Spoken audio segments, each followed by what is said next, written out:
જમાઈએ અને હાહુને લગ્ન પછી ભરતભાઈ 15 દી પછી ફોન કર્યો કે હાહુમાં તમે વિદાય વખતે કહેતા હતા ને જમાઈ ધ્યાન રાખજો, જમાઈ ધ્યાન રાખજો, જમાઈ ધ્યાન રાખજો. આ 15 દી પછી ખબર પડી કે તમે તમારી દીકરીનું નહીં મારું કહેતા.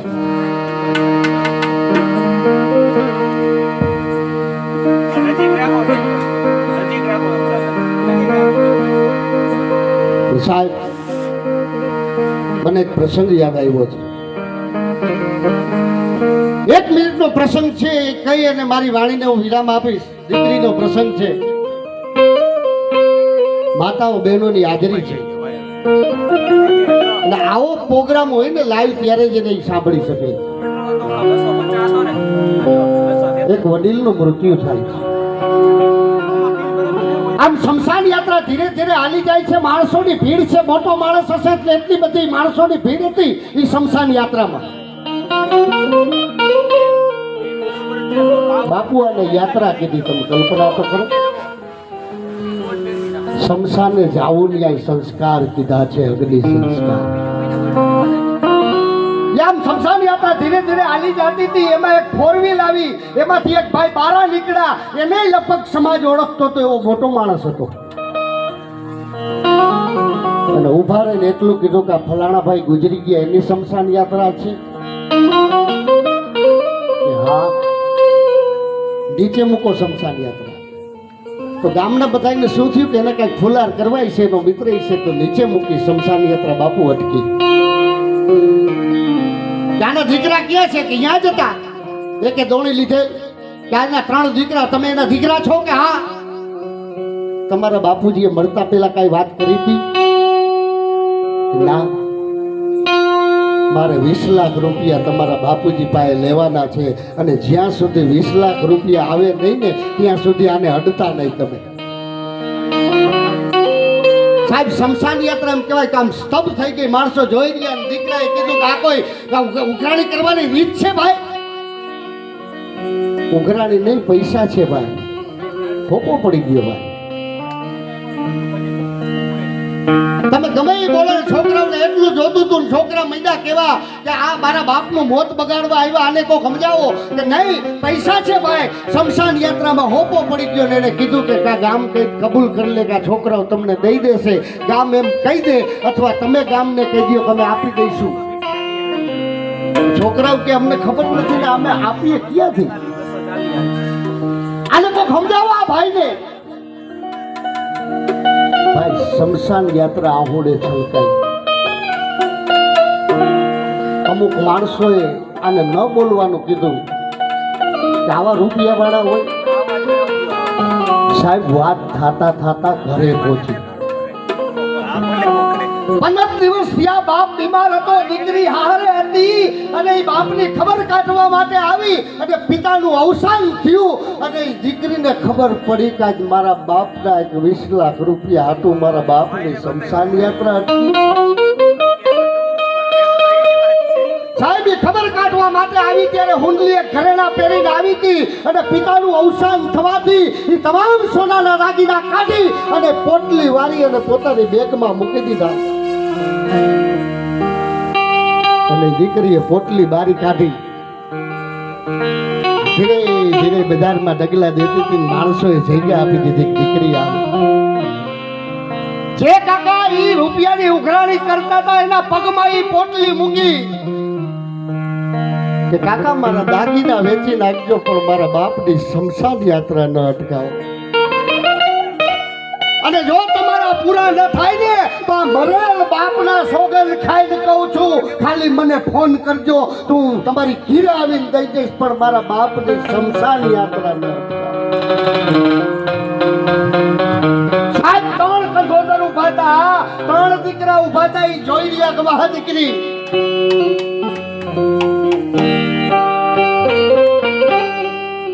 દીકરીએ જ્યાં બાપની કાકાના પગ પકડ્યા ને કાકાએ દીકરીને બથ ભરી લીધી કે બેટા તે મને કાકો કીધો, તું મારી દીકરી કેવા, તારા ઘરેણા મારાથી ન લેવાય, લઈ લે. કે હવે મારો બાપ હવે એને કાઈ ન થાય. અને બેટા સાંભળ, તારો બાપ જ એવો મહાન હતો, તારો બાપ જ એવો મોટો હતો. ઈ શું મારી પાસેથી રૂપિયા લે, પણ થોડાક સમય પહેલા મારે પૈસાની જરૂર હતી અને હું તારા બાપ પાસેથી 20 લાખ રૂપિયા લઈ ગયો છું. મારે દેવાના છે. હું તો ઈ માટે આવ્યો છું કે હવે આનો સાચો વારસદાર કોણ છે ને કોના હાથમાં મારે દેવા. એટલા માટે મેં આ કહ્યું છે સાહેબ, એ આ ધરાની દીકરી કહી શકે, આ ભારત વર્ષની દીકરી કહી શકે, અને એના આપણે સંતાનો છીએ સાહેબ. મને એક ગઝલ બહુ ભરતભાઈ ગમે છે, નાજીરના શબ્દમાં, બે હાથને મારા ફેલાવું તો પ્રભુ તારી પ્રભુતા દૂર નથી, પણ હું માગું અને તું આપી દે એ વાત મને મંજૂર નથી. બે હાથને મારા ફેલાવું તો પ્રભુ તારી પ્રભુતા દૂર નથી, હું માગું અને તું આપી દે એ વાત મને મંજૂર નથી. બાપુ, જે દયાને દિલમાં સ્થાન નથી ત્યાં વાત ન કર દિલ ખોલીને, એવા પાણી વિનાના સાગરની નાજીરને કશે જરૂર. બાપુ, આ સૂફી સંતોને આપણે લાખ લાખ નમન કરી. કોઈ આયે कोई जाए, ये तमाशा क्या है, समझ में कुछ नहीं आता, ये दुनिया क्या है. आने वाले तो चले जाते हैं वापिस, लेकिन जाने वाले नहीं आते, ये तरीका क्या है. रोने वाले को हंसकर कहता है जनाजा ठहर जा, लौट के आता हूँ, तरसता क्या है. રોવા વાળાને જનાજો એમ કહે કે તમને એમ કે આ મરી ગયો ને અમે મજા કરશું, તો હું તો અપડાઉન કરું છું, હમણાં હું તમને લેવા આવ્યું. રોને વાલે को हंसकर कहता है जनाजा ठहर जा, लौट के आता हूँ, तरसता क्या है. બાપુ, કબ્રસ્તાનનું મયત એમ કહે છે કે યહાં ક્યું ચैन से न सोऊं मैं. હું આયા સુખીથી શું કામ નિંદર ન કરું, યહાં ક્યું ચैन से न सोऊं मैं, ये जगह तो मैंने जान दे के पाई है.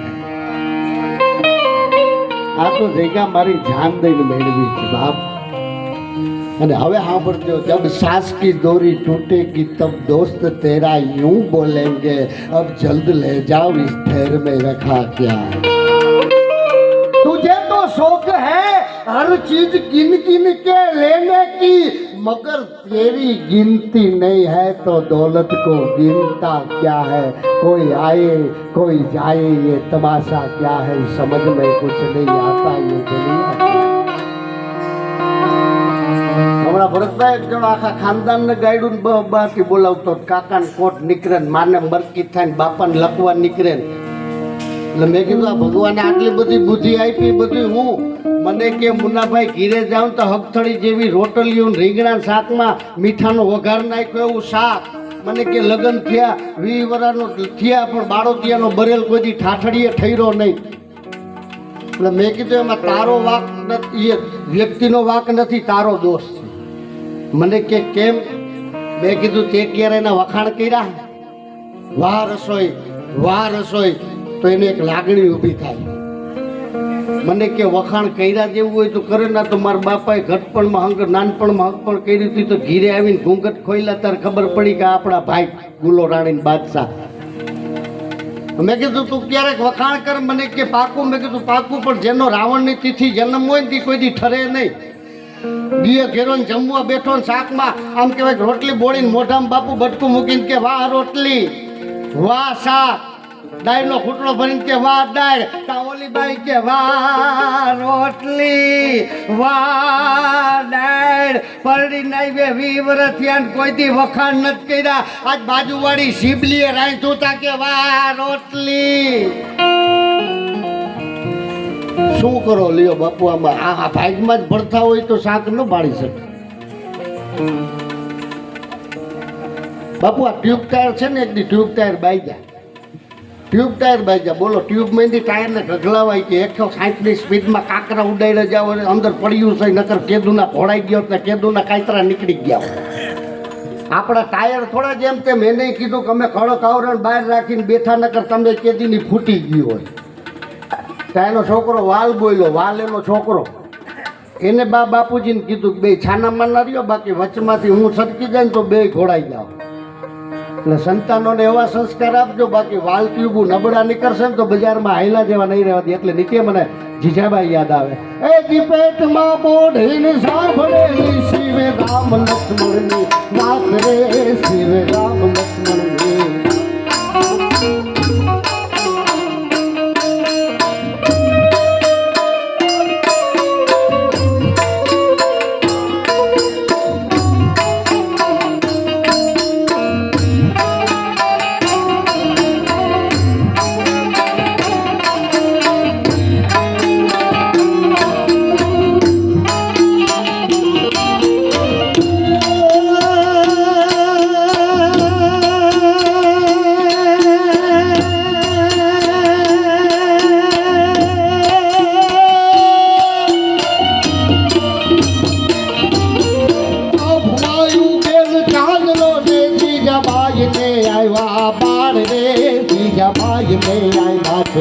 બાલોડા ને માથે છોડે, ધાણા ડાણે ડુંગરા ડોલે, શિવાજી ને નીંદ ના આવે, માતાજી જબાઈ બોલાવે.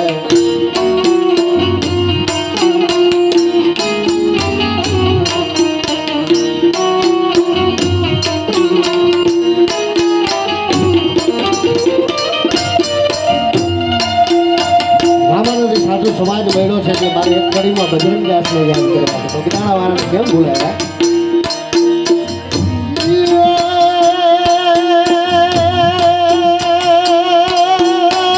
ધામ બગદાણે દેના, ધામ બગદાણે દેના, બેસણા શોભે એવા સંતના ચરણોમાં જાવું રે બગદાણા વાળા. બાપા બેઠા છે બંદીવાડા, બગદાણા વાળા, બાપા બેઠા છે બંદીવાડા.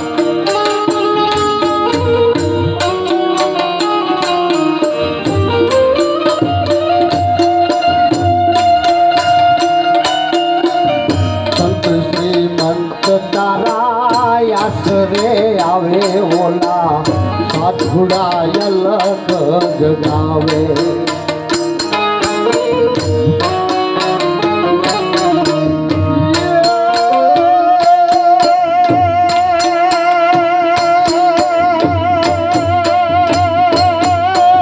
બાપા સીતારામ લીધે, બાપા સીતારામ લીધે ગુણ લગાવી તો નાદ ગગન માગ જાવે રે બગદાણા વાળા. બાપા બેઠા છે બંદીવાડા, બગદાણા.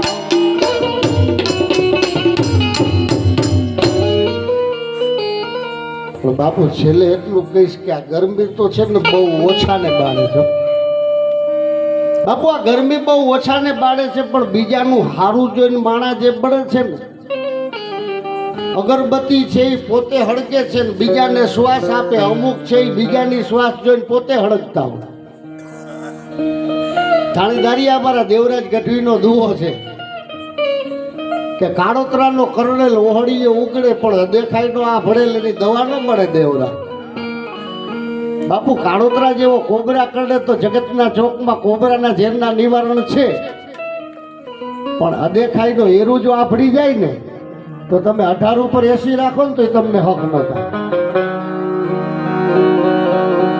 એક જણો ભરતભાઈ ભણવા ગયો, ડિગ્રી માથે ડિગ્રી, એને માથે ડિગ્રી, એની માથે ડિગ્રી, એની માથે ડિગ્રી. હવે તો બંધ થયા, હાથ પેઠી કરતા ડિગ્રી લાંબી થઈ. પછી માંડ્યો સંશોધન કરવા, અણુ પરમાણુ એમાં માંડ્યો બધું સંશોધન કરવા. મેં કે એને કેપ્સ્યુલ બનાવી, ત્યાં કેપ્સ્યુલ, એ કેપ્સ્યુલ ખાઈને એટલે માણસ 3 વર્ષ ઓછા. હા, ડાયની જરૂર ન પડે, ગાંડી કેપ્સ્યુલ ખાય 3 વર્ષ ઓછા. તો બાપુ એને તો પછી સક્સેસ ગયો એટલે થેલામાં એક બંદૂક નાખ્યું અને આવ્યો ગામડે થાયકો પાયકો સીધું બાથરૂમમાં નાવા ગયો. મમ્મીને એમ થયું કે મારો દીકરો ભણી ગણીને આવ્યો, મારા માટે કંઈક લાવ્યો હશે. મમ્મીએ થેલો ઉગાડ્યો, તેમાંથી કેપ્સ્યુલ નીકળી, મમ્મી એક ઉલાડી ગઈ. 62 હતા ને સીધા 32. હા તો મમ્મી તો ઈંડોળા ખાઈતા બેઠા બેઠા હિચકે, પણ કોઈ દી 32ના મમ્મીના જોયું ને એટલે કે કયું કામ મહેમાનનું? તો કે મહેમાન નહીં બટા મમ્મી સૌ. તો કે કેપ્સ્યુલ ખાઈ ગયા? તો કે હા. મારા પપ્પા ગયા? તો કે એરિયા ઘોડિયા ભાઈ 2 ખાઈ ગયા.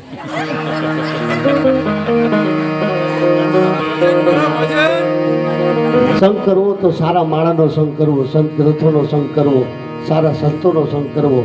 તો આપણે હવે રામાનંદી સાધુ સમાજનું ગૌરવ છે સૃષ્ટિબેન નિમાવત. આમ તો જો કે હું નિમાવત ને નિમાવત હોય એટલે એમાં કોઈ સવાલ નથી, પણ દીકરીને આપણે આનંદથી સાંભળી તો જોરદાર તાળીઓના ગણગડાટથી વધાવી લ્યો. આપણી સમક્ષ આવે બેન શ્રી સૃષ્ટિબેન નિમાવત.